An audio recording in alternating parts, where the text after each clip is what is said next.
Welcome back to Second Breakfast and our ongoing coverage of A Game of Thrones, bringing you the best thoughts, theories, and literary analysis this side of Westeros. And we're coming to you live, not live, but we're coming to you from our brand new studio. And by new studio, I mean we moved homes. Yes, we did. So did. we're in our new living room. We're working out where we're going to be recording, figuring out the acoustics. You might hear the beautiful bugs chorusing in the background. Yes, the cicadas. We always do the Hannibal Lecter impression, the late great Hannibal Lecter with are your cicadas still screaming, Clarice? We've had a lot of Trump impressions in this show lately. Well, he keeps saying crazy things. He does. Just now we were doing some imitations. We won't repeat them it's here. It's a good warm-up. Let's see if Tyrion or Bronn eat the dogs during this find chapter. Out. So of course, really dating this episode to specifically this week in history. To the last 10 years of nonstop media attention. So today's chapter is Tyrion chapter 6. We've got Tyrion, we've got Bronn, we've got a really tragic anecdote, and then we've got some hill people, the Stone Crows. And we've got a big change for y'all this week. Cam is doing the recap instead of me. Uh-huh. He is doing the most. And by change, you mean something I did for a year and a half during the Witcher series. You know, I did it for a year and a half with Tolkien, okay, and I've been doing it for so like 8 months. So what happens in this chapter, Cam? Well, I'm glad you asked, Cam.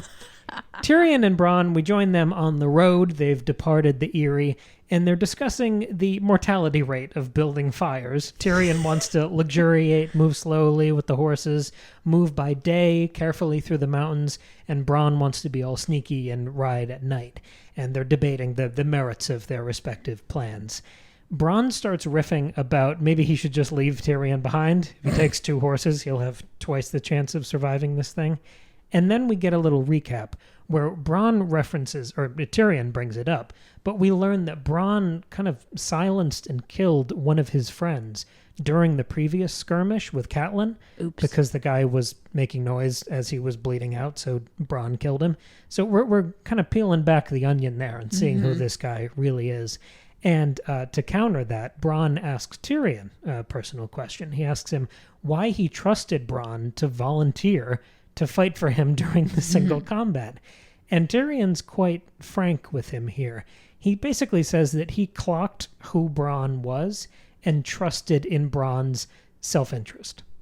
They light a fire, they eat. It's some, like, goat. It's goat, yeah, they eat goat. They call it a kid, yeah, which is a young goat. A young goat is a kid, so they eat a kid together. I don't care for it. They're eating the dogs.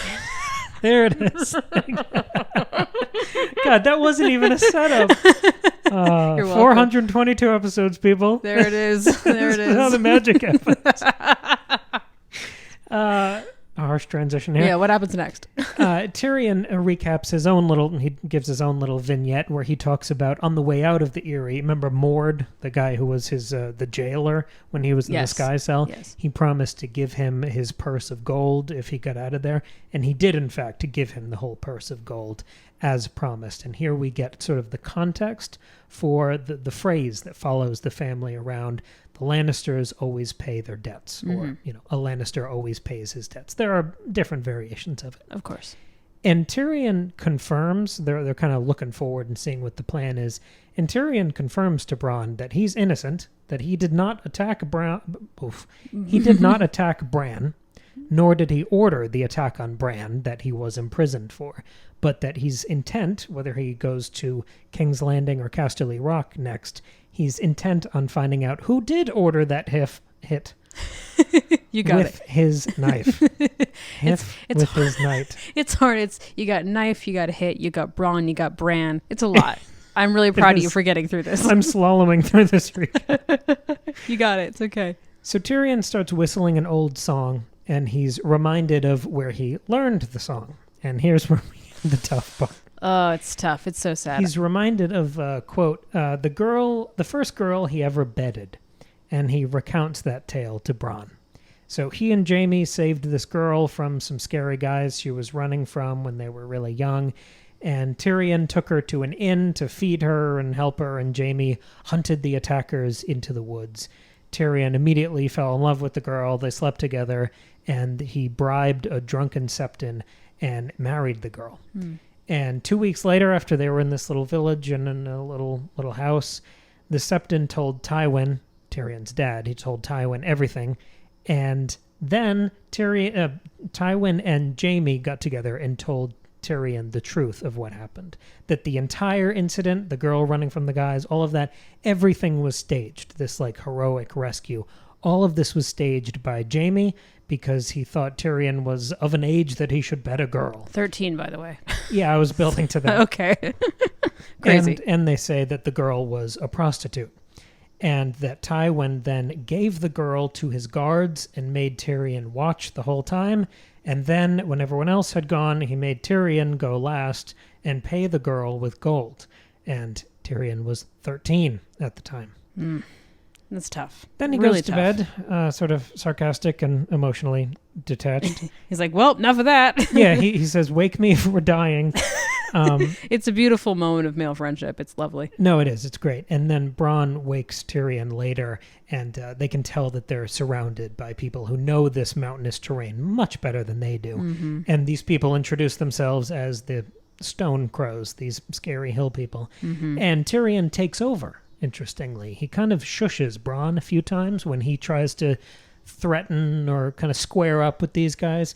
Tyrion takes over and starts bargaining their weapons and the horses. He's smoothing over the conversation and doing the kind of social strategy that he's good at that we haven't really seen yet. We get an early glimpse of his capability there.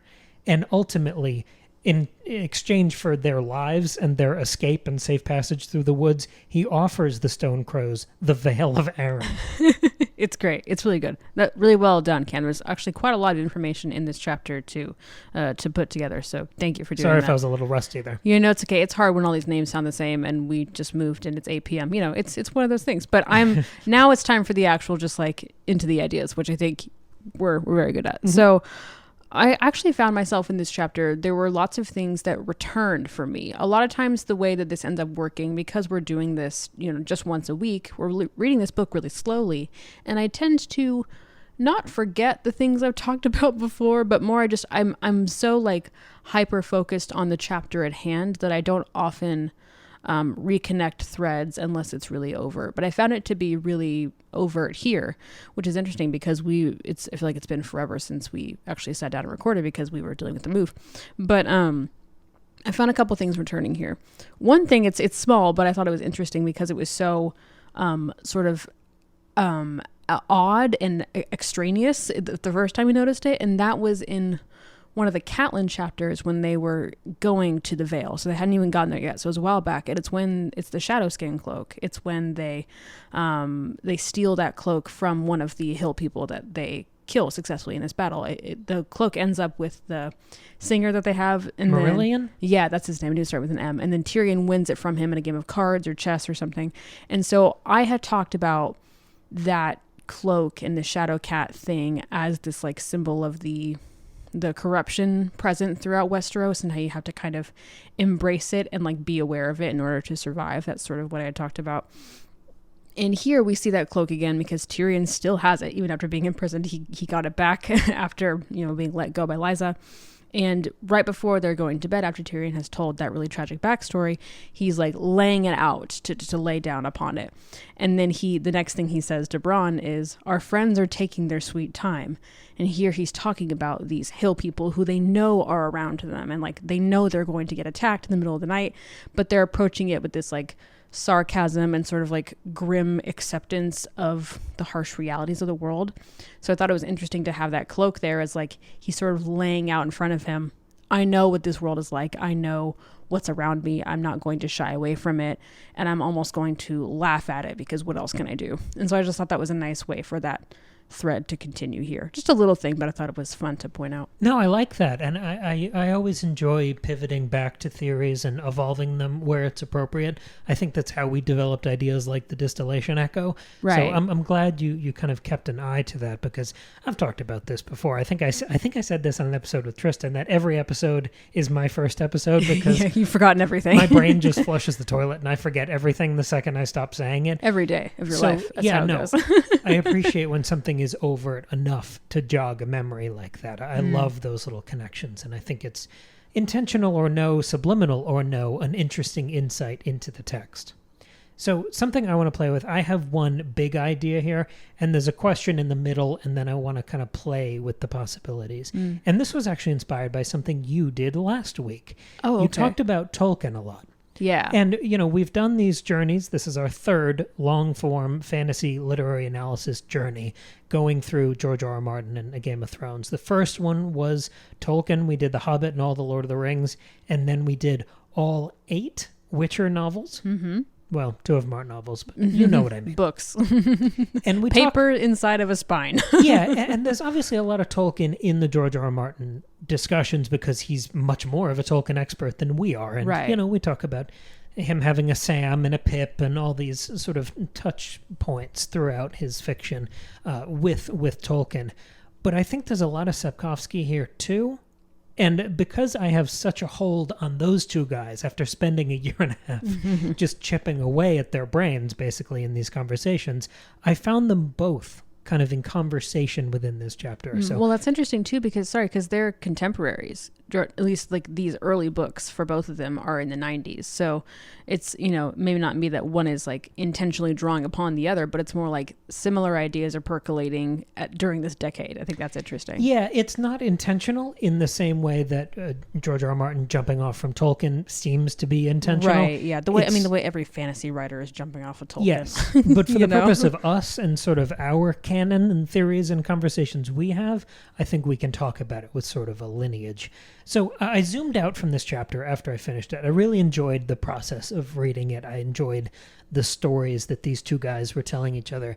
And it brought me back really forcibly, maybe for the first time since we've been rereading this book, to my first experience listening to this book in England when I was doing that Shakespeare program at Oxford. I've talked about this on the very first episode of this series when we discussed the prologue of this book.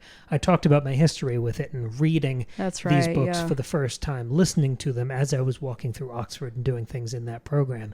And I remember this chapter. There are a couple chapters that really stuck out to me as, oh shit, this book is something special. Do you remember what you were doing when you read this chapter? Okay, so there's going to be a battle soon where someone gets knocked out and misses the actual action of the battle. I think it's Rob. I think it's Tyrion. It's Tyrion. I think it's in Clash of Kings, though. I know what store I was in for that one. This one, I was walking in between buildings. I think I just had lunch somewhere. Aww. But I remember this Taisha story. We don't even use her name. Yeah, she's not named here, yeah. But obviously we know who she is. Mm-hmm. But I remember this anecdote, and that felt like the first moment of, oh, wow, we're doing something real and serious and unique here. And this is going to have a lasting impact on me. At the time, the series and the franchises I'd been invested in, they never had as much source material as this did. I guess the closest would be like Harry Potter, but that's different. Yeah. This gave the series a level of gravity for me, this chapter. So it was wonderful to kind of be brought back there. But zooming out into the canon of the conversations you and I have, what happens in this chapter? A short guy barely survives a fight in the mountains. He's saved by an adept and untrustworthy ranger-like character who will then lead him back to his friends. Yeah, okay. The action of this chapter on paper sort of positions Tyrion as one of the hobbits. Yes. What is like Weathertop? At Weathertop. Yeah. Which makes Bronn Strider. Yes. And I think that's sort of, if you look at it like T-ball, where you set something up and then pivot hard in a different direction, I think for George R.R. Martin, I think Tolkien is the T-ball. He's the T, right? He's how he sets things up. Yes. And then George kind of bats it into left field, and that's where he does the Sapkowski thing, the weird thing, his own thing. Okay. Because at the point of Weathertop, you're suspecting that Strider's a hero. You don't know that he's Aragorn, lost son of wherever. Right. But you suspect he's doing very heroic. Because that's where you really first get to see his like heroic self. Like that's where you're first exposed to that. Sure. Bronn has just done something for Tyrion, I guess, heroic. We already saw him do this great heroic thing. He won this amazing fight. And even that was a little bit undermined at the time because there was a certain finger to the wind opportunism there. He also kind of won by pushing a statue onto the other guy. Sure. So there is that. And this conversation, this chapter, not much happens, but it's very revealing on a character level. I think this is George R. R. Martin pivoting away from Tolkien. because everything we learn about Bronn in this chapter tells us there's no heroic Aragorn under the surface here. No, Bronn outright says, like, I'm not going to, like, be loyal to you. I'm just here for money. And Tyrion's like, I know. I have the most money. Like, they're both very aware of the transactional nature of their relationship. But the chapter's not really about Bronn either. The point of the chapter, I don't think, is that Bronn is not an Aragorn. It's that underneath him is the same kind of writhing Sapkowski-level self-interest that exists within everyone in this world. I think George R. R. Martin's making a larger statement. The revelation is not just about Bronn here. Yeah, it's not, there aren't real heroes. Like, it's not that simple. Well, I think it's on that sort of level more than it is about one individual character. That's what I'm saying. It's more of a human nature thing than a claim about an individual character. Yeah, when you sure, take I a see. Tolkienian framing and then counterbalance it with a Sapkowski-style system of ethics. Well, and it's not just Bronn who's got this self-interest. It's also Tyrion. Yes. Because he says over and over, like, I will always choose to save myself. I really like living. You know, he's not going to be this great hero either, at least not in his own mind. And this is the question I want to throw to you, and then I have sort of my version of an answer that I want to work through, because I am not solid on any of this yet. Okay. Nor should we be this early in the series. No, I think we should have definitive answers about everything now. Like, we can stop reading the book. We've solved the book. That's it. Yeah, go ahead. Is this the recipe for George R. R. Martin's fantasy? One part Tolkien, one part Sapkowski? You know, that could be it, especially because in this conversation, I'm thinking a lot about last week with John, where you went on a whole tirade about how John... Tirade? Just a whole tirade's aggressive. You had an amazingly convincing argument that John is like the true, actual, like, heroic fantasy figure in all of George's stories. Like, John is the one actual hero compared to everybody else. John sort of serves as this... Prince that was promised? Well, if only he had... God, I can't even.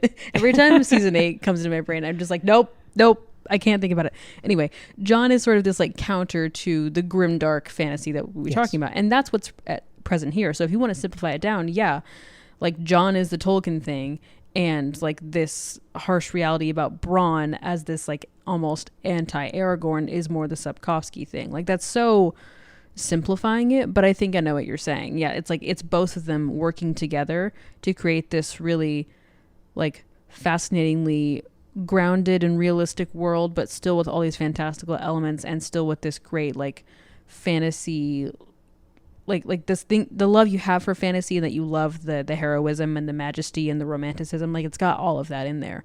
But it's weird because it's not like Sapkowski is full grimdark.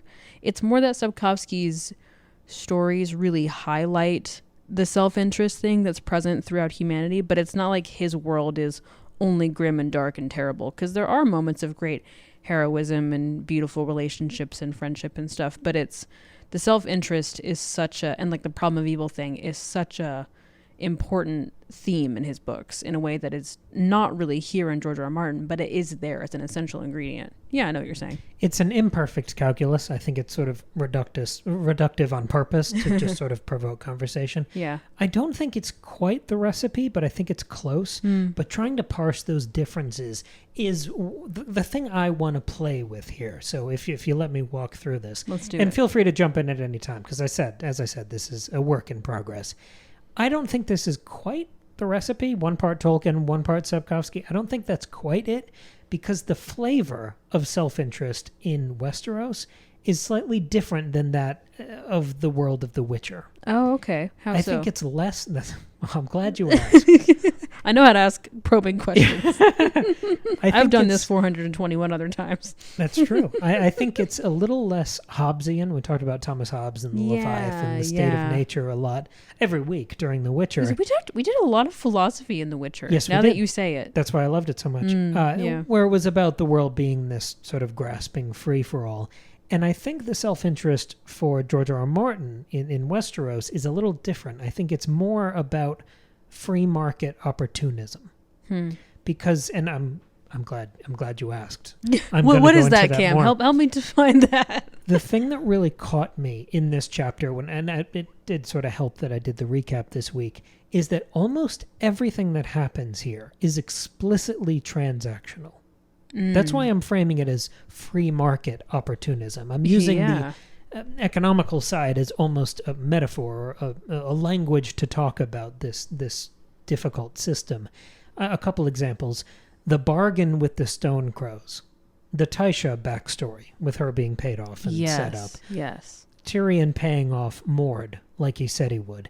And even the basis of Tyrion and Bronn's relationship being about money. Yeah. And Tyrion saying, whenever someone offers you to betray me, offers you money to betray me, which they will, I will always match their price or beat it. Mm-hmm. It's all about this transactional humanity. And I think this is what George R. R. Martin is better at than Sapkowski or Tolkien. I think he's better at labeling these ideas and distilling them into phrases that you can wrap your mind around and chew on later. And the phrase here is, a Lannister always pays his debts. Mm-hmm. In the same way we talked about winter is coming. He's good at these little, and I don't mean this in a reductive way, but he's good at kind of the bumper sticker versions of big complicated ideas. Right, because that's what you remember. And so then you're like, the themes of his books really stick in your mind. Yeah. It makes it accessible. Mm-hmm. It's a foot in the door where you can then spelunk into philosophy or theology or whatever the fuck you want to talk about. They're so like memorable that you're constantly thinking about them as you're reading the book. Like not only are they repeated in the text, but you remember them even when they're not there. And so you're thinking about it and the book is helping you unpack them. Right. So let's talk about that phrase for a second. A Lannister always pays his debts, because I don't think that phrase is really about the Lannisters. I think it's about everyone else. Okay. Where, yes, the Lannisters they're all schemers, right? They're successful at that as much as they're good at anything else. It's not just that they are thorough and attentive in their business dealings, even though they are. Sure. It's the implication that everything in the whole world is for sale. That anyone can be bribed. That everything is corrupt. It's an extra level of cynicism than even the obsessively self-interested Hobbesian worldview that we saw in the world of The Witcher. Where even Geralt, yes, he was this gun-for-hire monster hunter, but this is the big difference. Geralt was always fucking broke. The Lannisters are loaded. Right.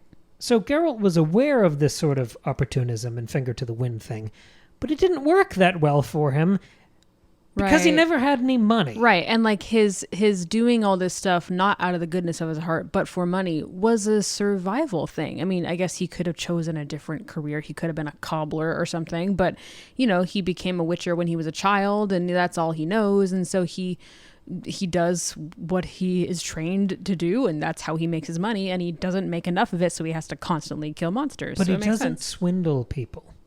Right. He could have been wealthier if he was a worse person. Mm-hmm.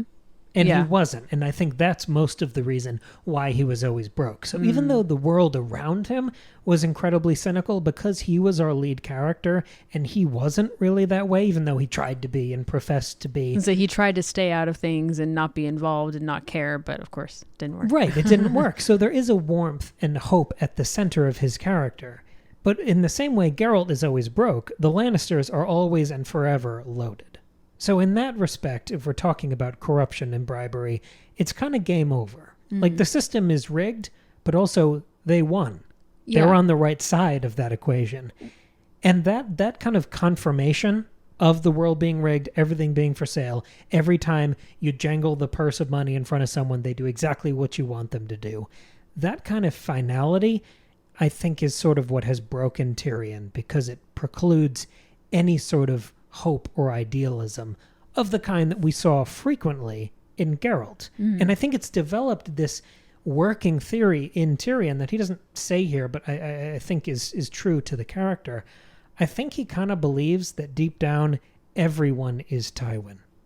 I see. Yeah. Uh-huh. That everyone is that cruel and grasping and self-interested. I think Tyrion might be the most jaded and wounded problem of evil victim we've ever encountered in fantasy. Well, sure. And it's interesting the way he clings to that phrase, because now that I'm thinking about it, it feels like a lie in a way, because the implication, Lannister always pays his debts. The implication is that the Lannisters are always in debt to somebody, that they owe people something.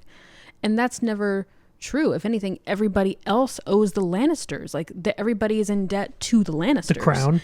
Right. And so it's almost this like this falsity, this like, oh, we're these like humble, we always pay our debts. Like we do what we're supposed to do. We're doing the right thing. And like as if they ever rely on anybody else, but it's just them ruling over everything and everybody owing them. So if he's clinging to this phrase that is, I mean, a lie, then of course he's going to be incredibly jaded and like just totally like Nietzsche about the world. You know what I'm saying? The nihilism, I can think of the world, nihilistic. And that, yeah, I totally buy that. That's a really great claim. Yeah, I feel like I got a much deeper into Tyrion from this chapter. And again, it was only 6 pages, but I feel like the character finally clicked for me. Well, I also like this connection that you are now drawing between Tyrion and Bronn through this idea. Them both being like looking at the world in this very transactional, free market kind of way, because I also noticed a connection between the two of them here, which is another thing that's returning from a past chapter that we talked about. A few chapters ago, I believe it's the last Tyrion chapter, when he goes and says he wants to confess his crimes and stuff to Lysa, and he bribes Mord and all that. I did a whole deep dive into the idea of the court jester and the fool and all of that, and how Tyrion, I argued there that Tyrion exhibits all of these qualities of a court jester. I won't get into them now because there are many, but it was a fun discussion. But that he's this secret fool. Like nobody knows that he occupies this role, but he does, and that's how he's able to like get through life. And so as I was reading this chapter, I was finding that I think the one person who does know that Tyrion is this fool is Bronn. I have a couple of lines that might help prove this. One is that when they're talking about the fire, Bronn says to Tyrion, "Have you taken leave of your senses?" And that's maybe stretching it, but he says later, "I should leave you here with your fool's fire." And I thought, okay, there's that word fool again. Uh-huh. And so I was thinking that, okay, Bronn maybe might be aware of Tyrion's role as this fool. And even more, I wonder if perhaps Bronn himself is also occupying this fool role. Because for one thing, remember one of the qualities of fools, one of the things they do is that they perform acrobatic tricks. Oh, yeah. At one point in this chapter, Bronn literally tosses a flint to Tyrion, and Tyrion catches it in the middle of the air. And that's like not an acrobatic trick, but like it was unnecessarily flamboyant, I suppose. Just like, here, let me pull this out and throw it at you and you catch it in the air. Like it felt very like performative and circusy to me. So they do that together. But also, like, Tyrion is sort of like pointing out these qualities about Bronn that are sort of connected to the idea of the fool. One thing Tyrion says, he points out that Bronn is lowborn. He calls him lowborn scum. Mm-hmm. And historically, fools were not usually highborn. They come from lower classes, but they're able to spend time with and assimilate with and almost be on equal footing with these people of the higher classes. And they're also able to make fun of like royalty and the nobility. They're able to crack jokes and like say unsavory truths about them. And here we see both Bronn and Tyrion cracking jokes with each other and like making fun of one another.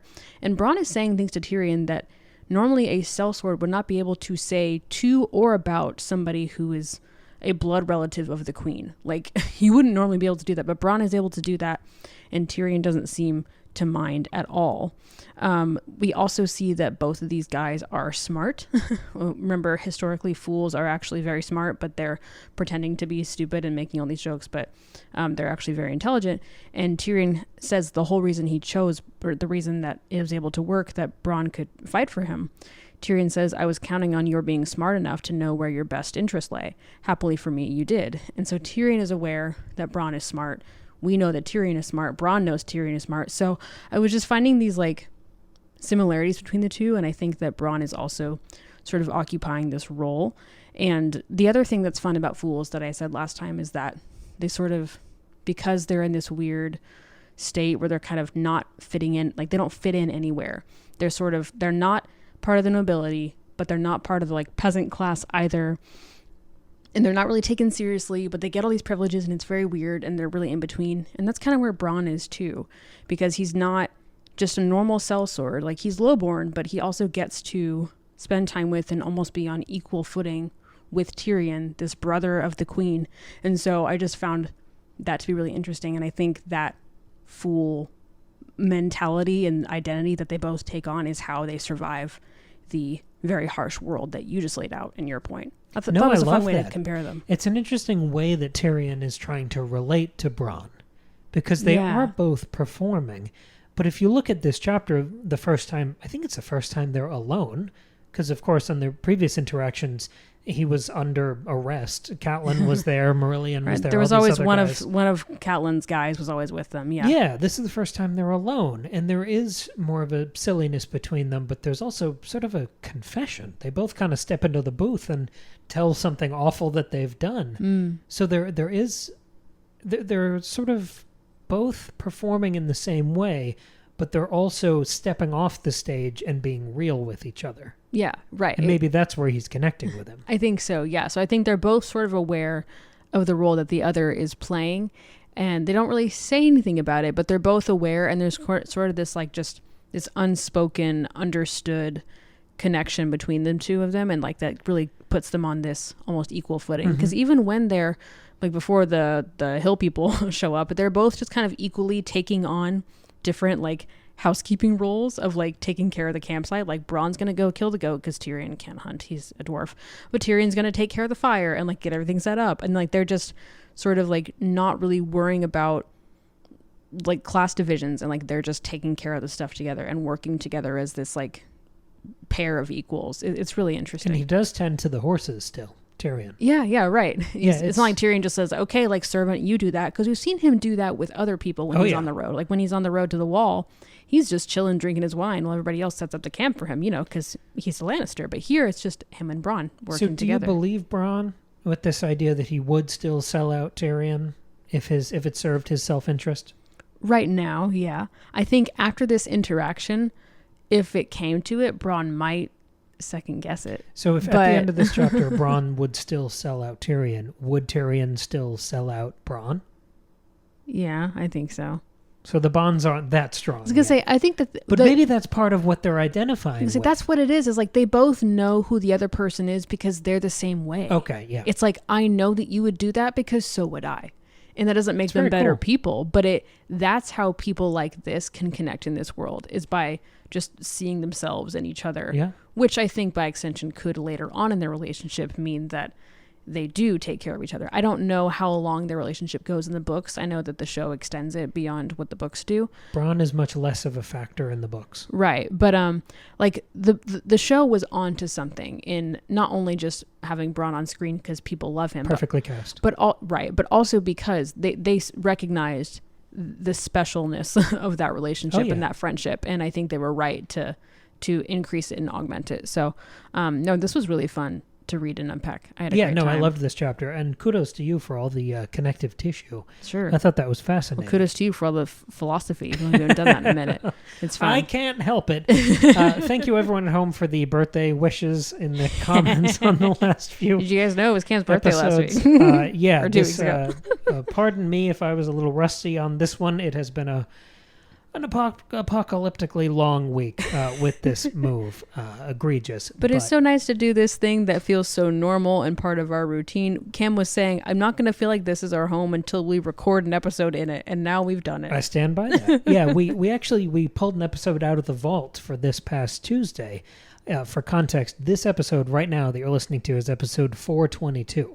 This past Tuesday, we released a discussion of Final Fantasy XVI. Amazing game, beautiful. Watch the YouTube version because our gameplay is there, or maybe it's screenshots. It's just screenshots, yeah. Okay, but I took all the screenshots, so that counts. Yes. But that episode we recorded as episode 349. Wow. That's a long I know. time I was ago. listening back to it, and we did a good job not really like establishing when it was, because we knew it may be a while till it comes out. But I'm like, when did we record this? I don't even remember this conversation. But listening back to it, it's totally tied in what we were talking about. It's all about like heroic fantasy and and all of that. So if you like these ideas, go check that out because it's all in there. And if you want even more bonus content from us, we just recently finished up our Fire and Blood series over on Patreon. 12 volumes, 12 hours of deep dive, full literary analysis going through the source material for House of the Dragon. It's probably more than 12 hours. Each episode, That's a lot of true. these episodes were more than an hour long. That's they true. were deep dives. They were a lot of fun. Yeah. That whole series is over there waiting for you. And this Sunday, we're going to have the next installment of our Breakfast Buffet series, where it's a roundup series where we bring together a bunch of different works of art that we've experienced lately. And this one, because we haven't done this in a minute, is going to be, I think, more works of art than usual. So this might be another big boy. But thank you for checking out the Patreon, for supporting the show, and of course, for listening to this episode. And as a reminder, we have a special announcement coming very, very, very soon. So keep an eye out for that. You can check us out on socials and all that. We will be announcing a very exciting thing very soon. It'll have its own episode as well. Yes, that's all. It'll have... I was going to maybe say more than episodes, one episode. Plural, perhaps. But don't worry, you're still going to get all of your normal content, but there's going to be even more. More. Anyway, right. get excited for that. All right. Thank you very much. Have a wonderful weekend. We'll talk to you again on Sunday on Patreon with the next Breakfast Buffet. Bye.